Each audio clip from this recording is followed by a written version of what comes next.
Ya, UAS mengatakan kalau tidak percaya pada Habib berarti lama-lama tidak percaya pada Islam. Ini cara berpikir ini saya masih bingung.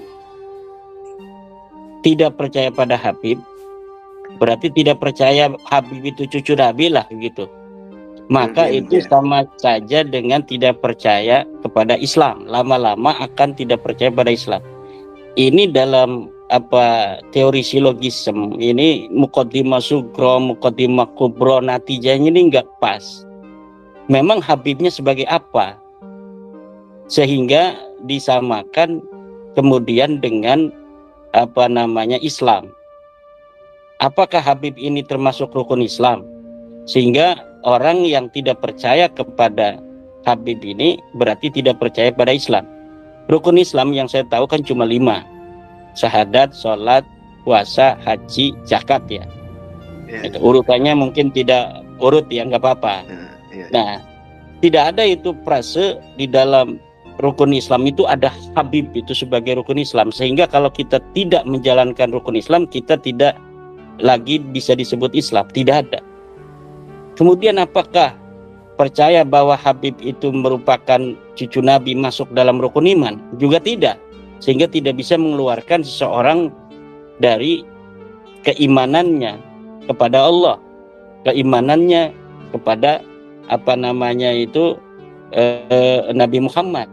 Apakah Allah dalam Al-Quran pernah mengatakan bahwa Habib ini cucu Nabi? Sehingga kalau tidak percaya kepada Habib itu cucu Nabi, itu kita sama dengan tidak percaya kepada Allah. Tidak ada.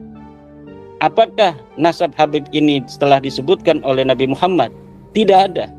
Tidak ada Nabi Muhammad pernah dalam hadisnya, nanti anak cucuku akan ada yang bernama Alwi.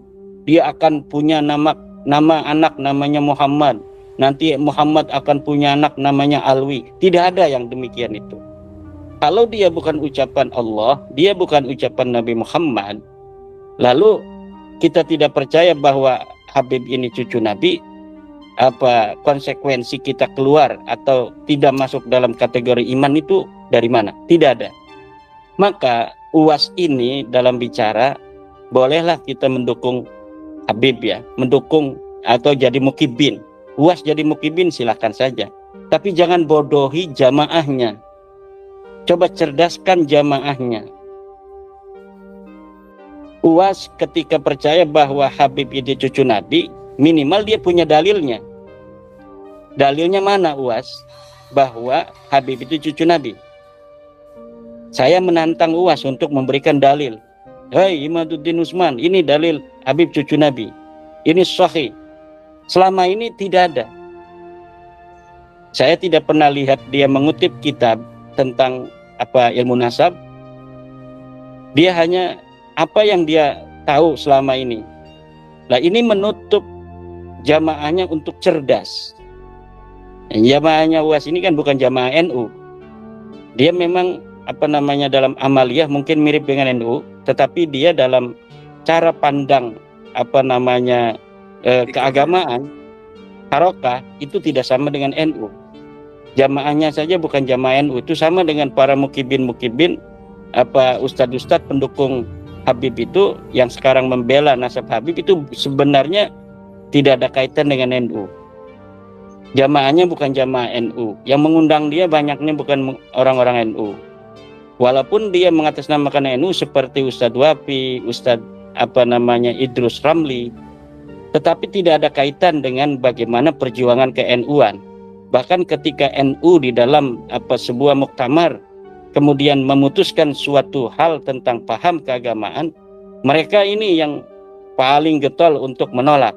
Ustadz Lutfi Basori, Ustadz Idrus Ramli, dan wa akhwatihim itu mereka lah orang-orang yang menolak pandangan-pandangan NU dalam kenegaraan misalnya, di dalam berbagai macam pandangannya terhadap khilafah misalnya. NU menolak khilafah. Ustadz Abdul Somad ini pendukung khilafah. NU menolak FPI. Gus Naji mendukung FPI. Nah, jadi pendukung-pendukung nasab habaib hari ini itu dari kelompok-kelompok yang semacam ini hari ini ya. Nah, tetapi saya memohon ya secara ilmiah kepada Ustadz Abdus Somad ini untuk ketika membela nasab para habaib ini, minimal ada narasi-narasi ilmiah yang diungkapkan. Termasuk juga Ustadz Ar-Raji Hasim ya. Ustadz Ar-Raji Hasim, Ustadz Abdus Somad, Ustadz apa namanya itu Yahya, ya Buya itu kan marketing aja itu kan. Lah ini tolong ada dalilnya. Jangan jadikan masyarakat bodoh hanya untuk bertaklid. Sementara Allah melarang kita untuk bertaklid. Wala taqfu ma laisa laka bihi ilmun. Jangan engkau ikuti sesuatu yang kamu tidak ada dalil di sana. Tidak ada ilmu di sana. Kenapa Ustaz Abdul Somad tidak mengikuti Al-Quran? Al-Quran melarang kita untuk mengikuti sesuatu tanpa dalil. Tapi Ustaz Abdul Somad kemudian jamaahnya diminta oleh dia agar mengikuti bahwa Habib itu adalah cucu Nabi tanpa ada dalil. Dia mengenai sholat segala macam ada dalilnya, hadisnya begini, prek-prek dihafal oleh dia itu hadis-hadisnya. Hanya menghafal saja. Tidak pernah mengutip dari kitab Anu kemudian dibacakan kitabnya. Tidak ada.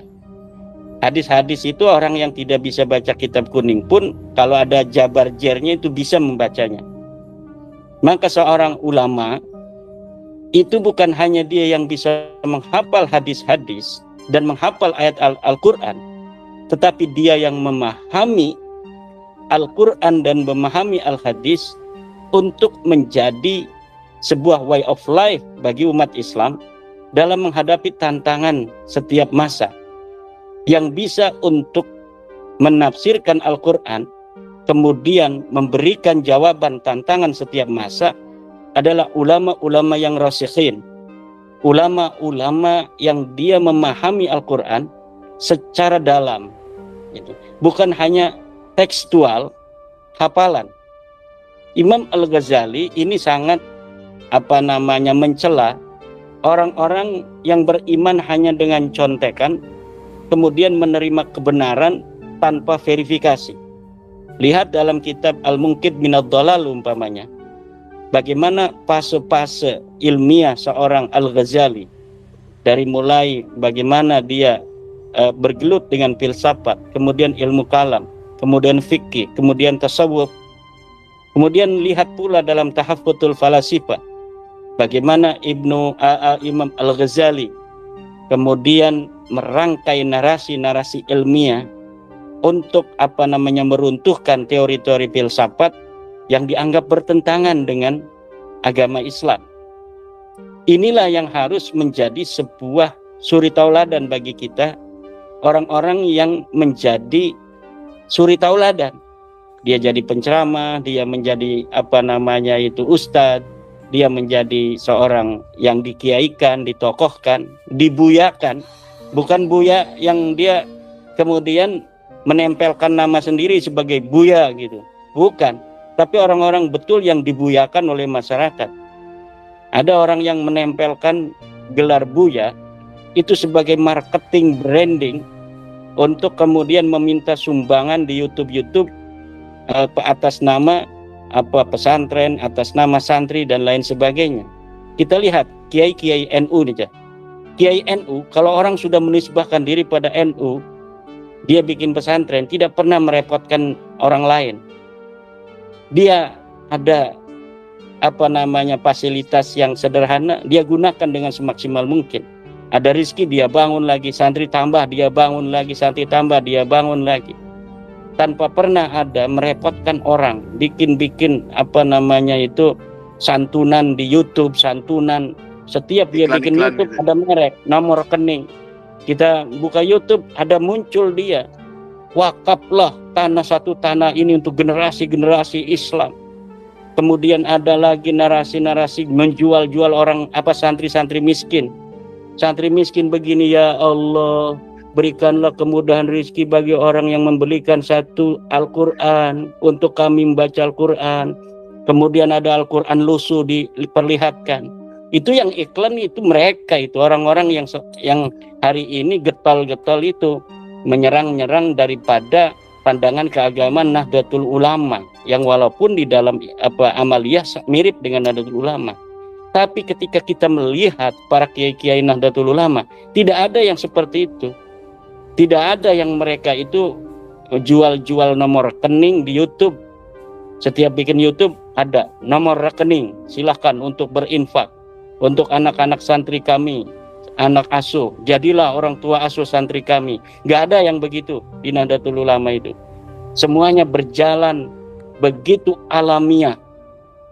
Siapa orang yang mau mondok, ketika dia mondok, orang tuanya punya duit, ya seperti biasanya makan sendiri. Ketika tidak ada, ini kiai mohon kepada Allah, bukan mohon pada YouTube, bukan menjual-jual nomor rekening, tapi dia mohon aja semampunya dia bantu orang-orang yang miskin yang ingin belajar di pondok pesantrennya tanpa harus diketahui oleh orang lain dan tanpa harus menjual-jual santri itu kepada orang lain pula.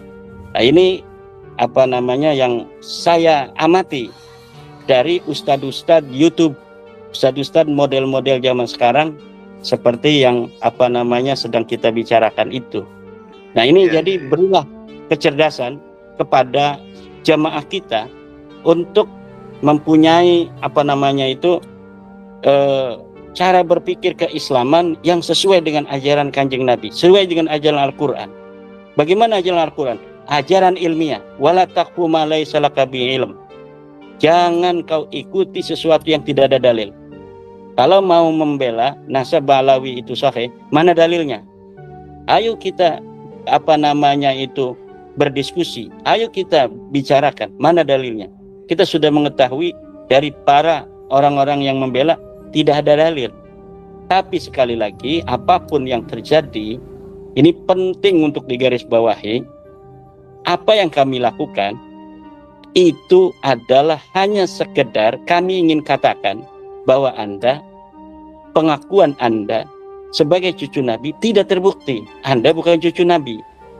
Ya, tapi itu bukan karena kami membenci Anda, tapi karena kami ingin memberitahu kepada Anda sesuai dengan ilmu, sesuai dengan kajian ilmiah, bahwa Anda tidak terbukti sebagai cucu Nabi. Itu saja. Selanjutnya terserah Anda. Anda masih mau mengakui, ya silakan saja, jangan marah-marah. Ya kan? Demikian Kang Mas Rifki.